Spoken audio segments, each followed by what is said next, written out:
Today started like any ordinary day. After my private live stream, I went outside to see if I had any packages. Ooh, sweet. Yeah. Except this time, I got really excited because I realized my Geiger counter came in, which is really cool because I've always seen those movies of people going to like nuclear power plants, and I'm like, I'm gonna take a Geiger counter and go find out what's radioactive around my house. Go.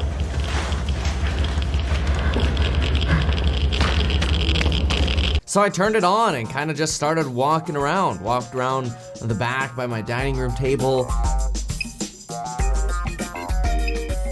I heard that sometimes glassware can have some radioactivity, so I went by some wine bottles.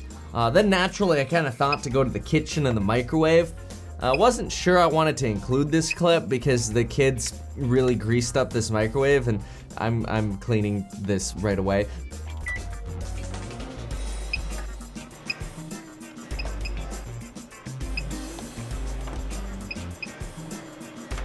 But anyway, then I kind of kept walking through the kitchen and thought, what about chocolates? You know, we'll check the pantry.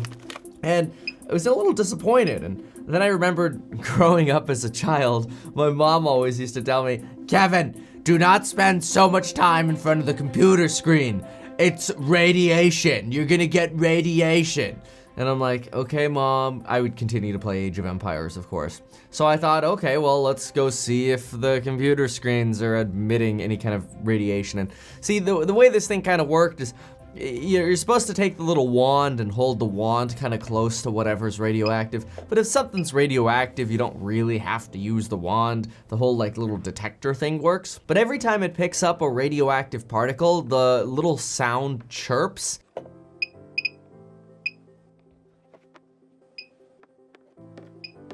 And the light flashes. See, here it is. It's a digital Geiger counter. And what's kind of cool is, I guess these things have to be like factory calibrated, which I guess that's not super cool because I guess that means I have to recalibrate it at some point. But anyway, take a look at this. I mean, you get like this official seal over here that tells you it's officially been factory calibrated on a certain date. So I thought that was kind of cool. So yeah, it just kind of counts the time over here. And then it kind of counts the amount of particles that it's picked up. There we go, we're at 52 seconds and 15 particles. And you can see this right here pulses every time it picks up on another little particle. So I'll wave the little wand around. There you go. Okay, there you go. So it kind of resets. So every minute it resets, and then you can kind of see this little red light right here pop, which is kind of cool to see. You know, you'll kind of see this go from 3 to 4. There we go. Oh, look at that. We had the light, and then it went to 4. I mean, it's cool. Which I turned the chirping off. There's this really cool feature right here where I could just turn the chirping off. Oh, there we go. Yep, see, radioactive particle there. Yeah, so I mean, I could kind of just like wave that. Oh, there's something. Wave it around and look for something. But I just have to be real with you. Like, nothing was really fun. It was actually starting to get a little boring because nothing in my life is apparently really radioactive, with the exception of the occasional bloop, and then I'm like, ooh, radiation. It's not worth $400 that I spent for this thing. Why?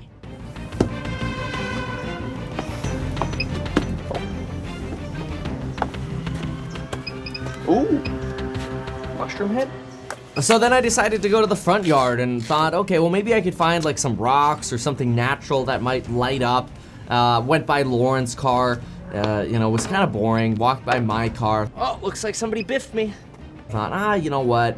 Let me just go inside. I wanted to bring inside some junk that I had in the glove box and center console anyway and kind of clean out the car. So I opened up the car door, and at first I thought it was just a fluke, but I started hearing more chirps. You know, and I waved it around inside the cabin some more, and I thought, like, no, this can't be, because like in the house and outside, it was chirping maybe once like every 10 seconds, like naturally. And now it was chirping like every 2 to 3 seconds, and sometimes as fast as every second. And I mean, that still wasn't like crazy. I mean, it wasn't like in the movies where it's going da da da da da da da. but it got me nervous. So I started looking around a little bit more, kind of following the source. Kind of the cool thing about it is, like, if this coffee cup is radioactive, I can kind of hear it start chirping over here, and then the closer I get to it, the more it'll actually start chirping.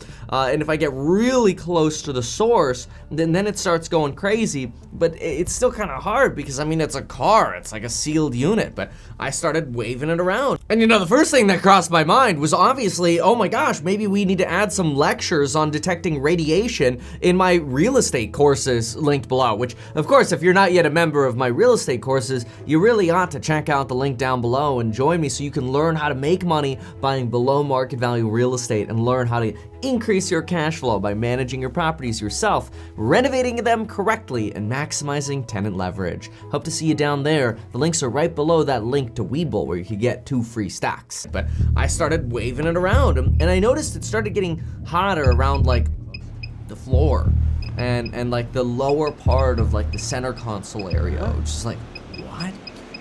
Dude, what? This is where the battery is. What?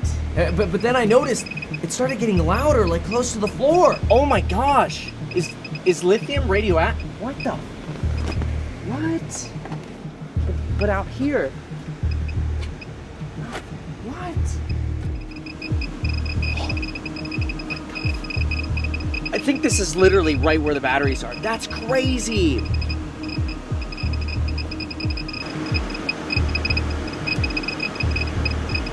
It's totally elevated where the battery packs are. Now, I got really freaked out by this. The good news is I didn't need my car because we're stuck at home. So I looked up like how to decontaminate radiation, and I learned from a CDC video that the less skin you have showing, the less contamination you will have on your body. Be very careful in removing your clothing to prevent radioactive dust from shaking loose. So even though I thought it was like a beam of light that was just gonna like radiate me and kill me, radiation sits on dust so you can wash it off. And the best protection is having clothing that covers most of your skin and is easily washable. So I thought, okay, no problem. I got something just like that. And I went back out to test again and see if I could get to the source of what was causing this.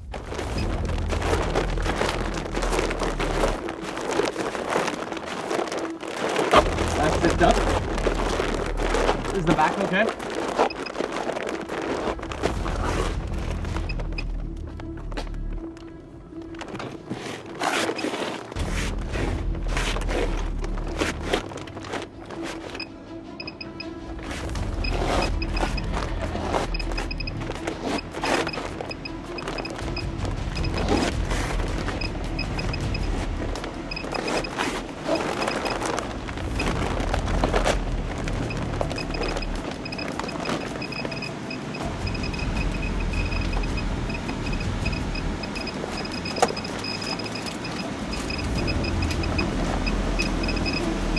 It's happening again here too. Let's see what's going on down here.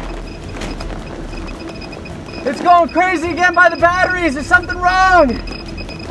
I don't know what it is. I'm gonna move it to a different spot. We'll check the back again too.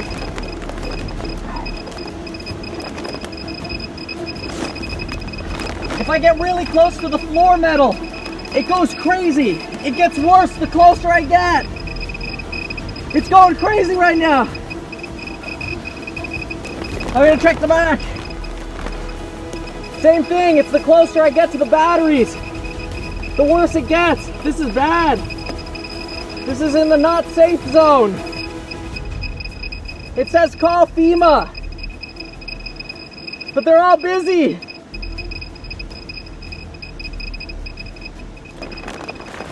What do we do? I started getting really nervous, and I remembered I needed to get something from the glove box, and that's when I opened the passenger door, and What is this?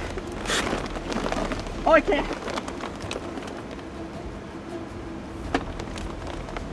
The Christmas box of cookies.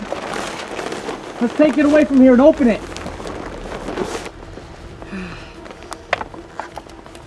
Huh?